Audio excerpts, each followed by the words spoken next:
So I hear him go, let's go, Rodman, let's go, Trinity. And I'm like, oh my gosh. Like, there's no way this is happening right now.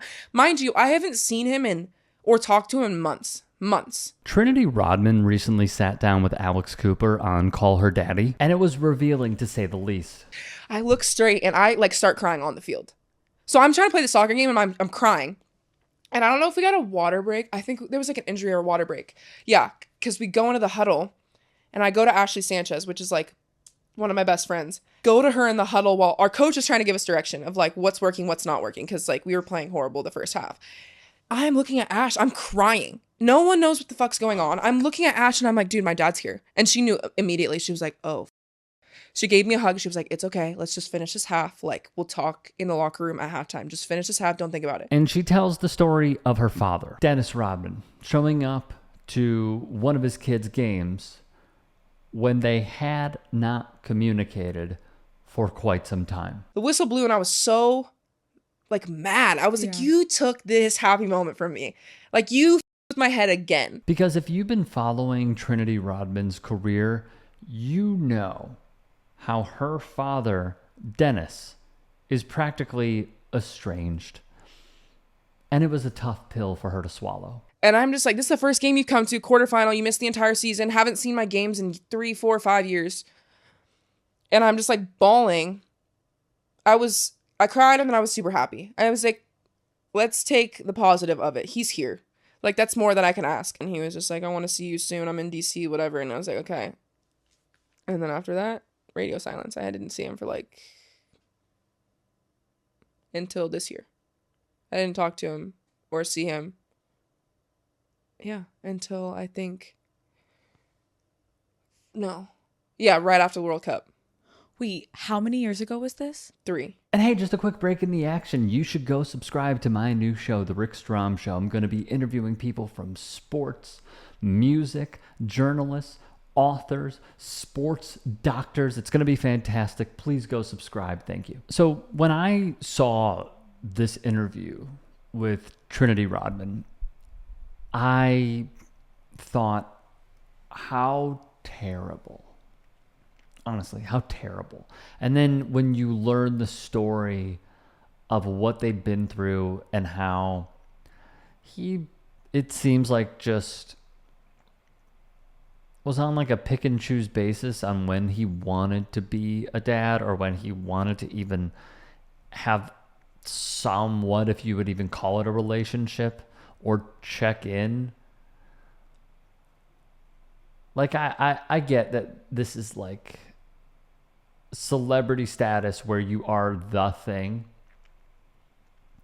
But as I've learned over the years, relationships come and go, but families forever.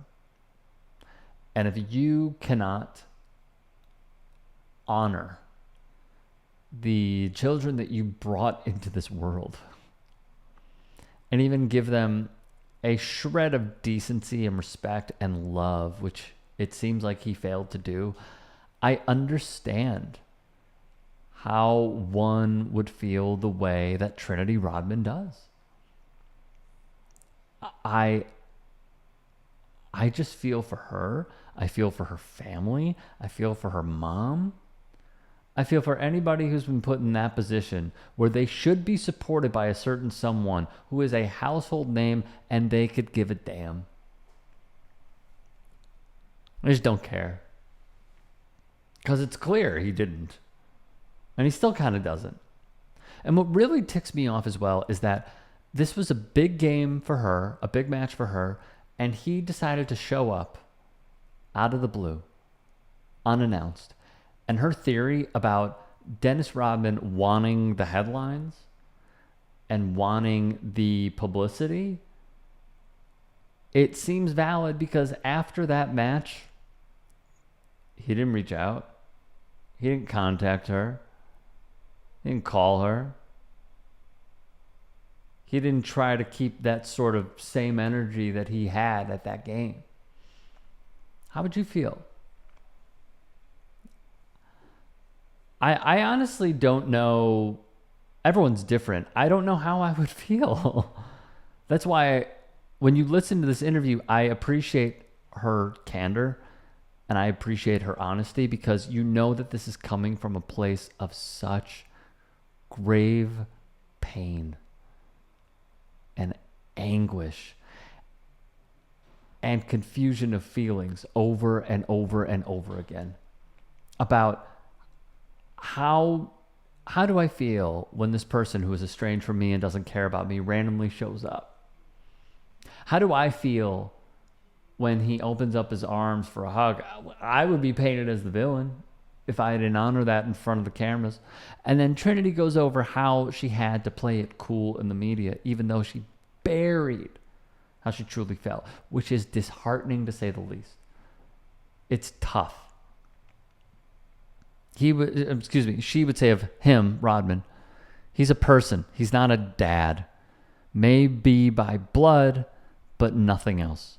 She went over how she grew up in Newport Beach, a very wealthy area, by the way, of California. But the family would struggle financially, especially when Dennis, it really does appear, did not support them. Trinity spoke of them being homeless as well. So Dennis would post on Instagram and then I believe delete this post. Sorry I wasn't the dad you wanted me to be, but either way, I still tried and I still try and never will stop. I will keep trying, even when you're being told as an adult not to respond to my phone calls. It's an interesting comment. I will try even when it's difficult and if it takes a long time. I'm always here and tell you all the time, whether it's your voice or voicemail, how proud I am. FYI, I watch you play all the time. Actually flew in to watch you play and was told not to show up because who I was with instead and me just wanting to support you. So I watched you from my hotel balcony just to make everybody happy. I love all my kids. So Trinity saw this and didn't buy it, by the way. Nice repost, she captioned. A joke. The response alone and the attention. Wiping my hands with it, I'm done. Thank you. A bit more of the backstory. Trinity and her brother DJ are the children of Dennis and Michelle Moyer. They would marry in 2003. Try to reconcile their differences and ultimately divorce in 2012. The breaking point, according to ESPN, was when Trinity was 2. Dennis gifted Michelle a Harley. Michelle crashed, had to be airlifted. She would say, and I quote, "This was my wake-up call. I'm blessed to be alive, but I knew that I couldn't take it anymore. I needed to be there for my kids. I decided to divorce and be done. That was it for me." DJ would dedicate Father's Day posts to his mother. Happy Father's Day to the one who helped me grow up to the person I am today and played both father and mother figures for my whole life. Trinity told the ESPN in, I believe, 2022 is when this piece came out. When I say Rodman, it's not my dad's name, it's my name.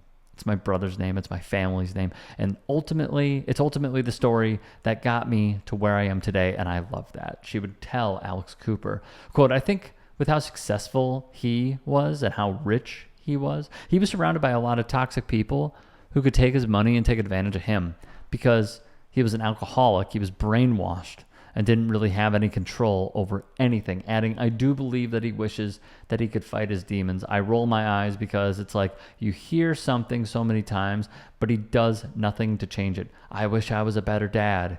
He said that in so many interviews. I could pull them up and it's like, okay, yeah, then do something. It's coming from a place of hurt. And it's coming from a place of, I wish I were in a better situation. And he didn't put me in this situation. But this is where I am and I have to tell my truth. And I honor that and I respect that. Everybody deals with this sort of stuff very, very differently. And it's hard to overreact when we hear something like this in a negative way. Because I've already seen some headlines like Trinity goes after her dad. It's not like that. It's not like that. When you have walked through her shoes, maybe you can be a judge of character, but until then, if she wants her space and she wants her peace, it's hard not to respect it. And it's hard not to empathize with what her brother, and her mother have gone through, because no one signs up for this stuff. It is, in the worst way possible in life, the cards we are dealt. And she is choosing to play them how she wishes. And again, I respect the hell out of it. If you can and are willing, please become a paid member here at TYT Sports. And or go to tyt.com/join. In addition, you can follow me on Twitter, Instagram, and TikTok. Appreciate it. Have a great day.